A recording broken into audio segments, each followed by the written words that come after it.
Pemirsa, diduga bocor, tim gabungan TNI Polri dan Dinas Perhubungan Kabupaten Oku yang menggelar razia gabungan dengan sasaran kendaraan yang overload diduga bocor karena tidak ada satupun truk yang melintas di lokasi razia.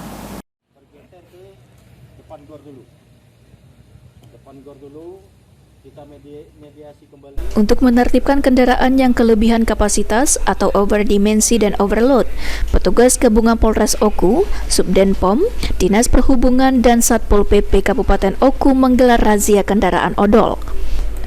Razia dilakukan pada Jumat malam dan difokuskan di Jalan Lintas Tengah Sumatera, di mana biasanya di atas jam 9 malam banyak truk lebih muatan melakukan perjalanan. Razia ini dipimpin langsung Kepala Bagian Operasi Polres Oku, Kompol Liswandi Nur Hafiz. Dikatakan Liswandi, razia tersebut digelar mengingat banyak laporan tentang kendaraan odol yang melintas di malam hari dan sering menjadi penyebab kecelakaan lalu lintas. Dari razia tersebut, petugas menindak 4 kendaraan yang melakukan pelanggaran. Liswandi juga menegaskan, razia tidak difokuskan pada kendaraan yang mengangkut batu bara saja, melainkan seluruh kendaraan yang melakukan pelanggaran kapasitas muatan.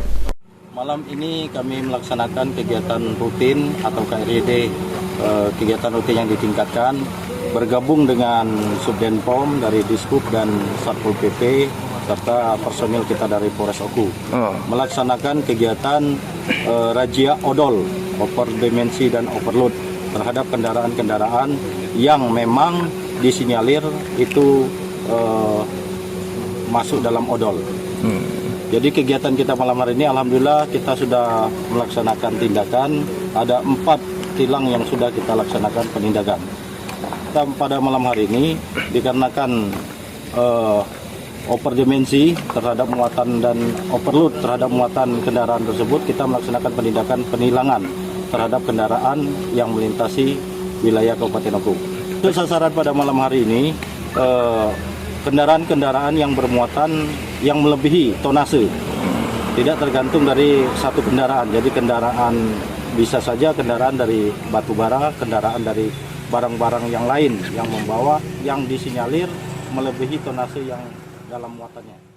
Diduga razia ini bocor, hal ini dikarenakan terlihat dari sepinya kendaraan, terutama truk tronton yang tidak ada melintas di lokasi razia. Ari Pranika, PAL TV.